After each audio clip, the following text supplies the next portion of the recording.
الدين النصيحة قلنا لمن قال لله ولكتابه ولرسوله ولأئمة المسلمين وعامتهم. بسم الله الرحمن الرحيم. Alhamdulillah, wassalat wassalamu ala rasulillah.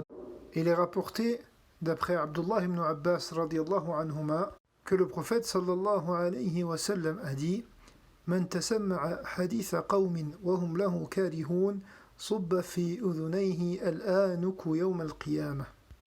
Quiconque essaie d'écouter les conversations des gens contre leur gré, on leur versera du plomb fondu dans leurs oreilles le jour du jugement. Ce hadith interdit et met en garde contre un comportement des plus méprisables. Dans ce hadith, il est question d'espionner les gens, et ceci fait partie des grands péchés, ceux qui ne sont pardonnés que si la personne se repentit de son vivant, ou à qui Allah décide de pardonner dans cette vie ou dans l'au-delà. Sont inclus dans cette interdiction tout moyen qui permet d'espionner les gens. Car ce qui est interdit se concrétise peu importe le moyen que l'on utilise, que ce soit les oreilles ou que ce soit un appareil qui enregistre ou autre. Parmi les enseignements que l'on retire de ce hadith, le fait que la rétribution d'un péché est semblable à celui-ci. Le péché a été commis avec les oreilles, le châtiment touche les oreilles.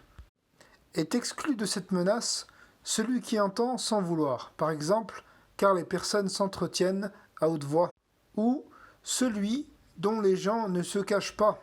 Et les savants ont mentionné une exception à cette interdiction qui concerne l'espion qui est envoyé par le détenteur de l'autorité. En effet, le prophète sallallahu alayhi wa sallam envoyait des gens pour espionner et se prémunir du mal des ennemis de l'état de droit.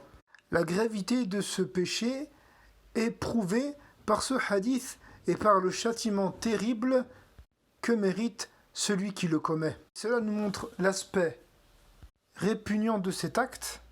Il convient donc aux musulmans de ne pas négliger cette chose et de s'en éloigner. On demande à Allah tabaraka wa ta'ala de nous guider vers les meilleurs comportements. هذا والله أعلم وصلى الله وسلم وبارك على نبينا محمد وعلى آله وصحبه أجمعين.